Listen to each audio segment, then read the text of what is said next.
Muli banja Malawi ine ndabweranso ine kame koma uthenga wa lero chonde mumvesese ndiyambe bwanji kodi. Anyway, kunyanja kuja ndabwerako sindikamba zambiri za kunyanja saulula. Ineyo ndabwera ndi uthenga wa maliro. Of course enanu munena kuti ayi uyoyo wachita bwino wa mwalira. It's okay ndimene mukuonera. Anyway, ife ma MG2 timakhala ndi magulu athu amene timatha kumakumana ndi zolinga zosiyana. Of course zolinga zake ndizopusa.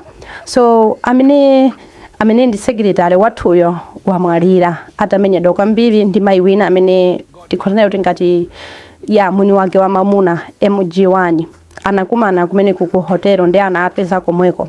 Komabe nkhani zake ndizovuta chifukwa wafayo anali MG1 yemweyonso anali MG2.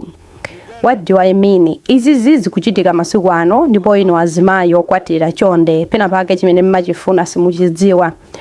Ndina wanzanga timapangira limodzi. Mumatha kuwaona m'manja mwawomu ali ndi ma wedding ring mphete ndithu kuti anapanga ukwati ali pabanja kwafunsa akuti ayi azimuna awo sali romantic daily amango avinisa nyimbo yomweyo ya reggae savinako nyimbo zina eyeto. Of course inde zitauka zona azibambo ambiri amamutenga mkazi wawo ngati mwana wawo ngati mayi awo ngati sister wawo tizagamba bwino zimenezi bola tisaphedwe na fenso koma still sichifukwa chomveka choambira zibwezi munthu uli pa banja bwino lilemekezeni banja.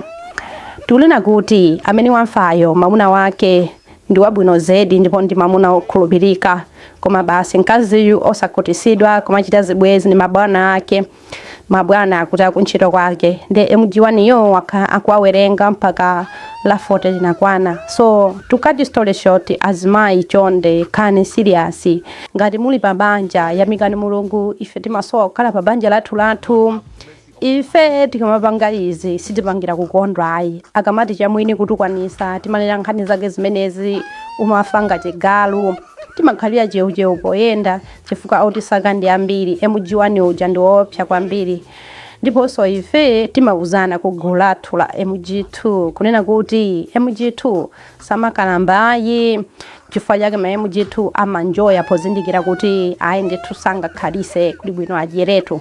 Mukazaona MG2 aindi zaka 60 70 kumapita uko or even zaka 50 kumapita uko amene yonde kuti wayambata kula kale sungayambe uli ndi zaka 20 chakuti kuzafika konseko ma MG1 asanakuonese ndizovutirapo.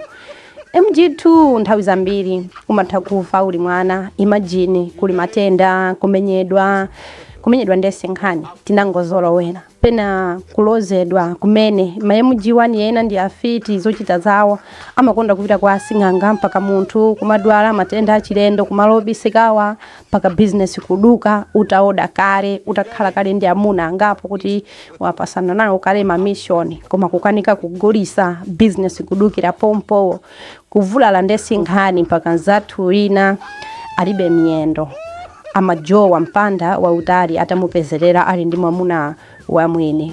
Lero nduyo ali pa wheelchair zikatero imakhala yadula kumaoda mamuna sanga kufunenso ayi. So uthenga ndiwokuti ndi mamuna wako yekha amene angakukondebe utakhala wachita ngozi. So ndikupita kumaliro koma please azimayi osatengera za ife mufera za ini pangani za banja khazikikani ife zathuzi ndithu ndizamisala za mwini kutukwanisa timangona taziyamba zinazi.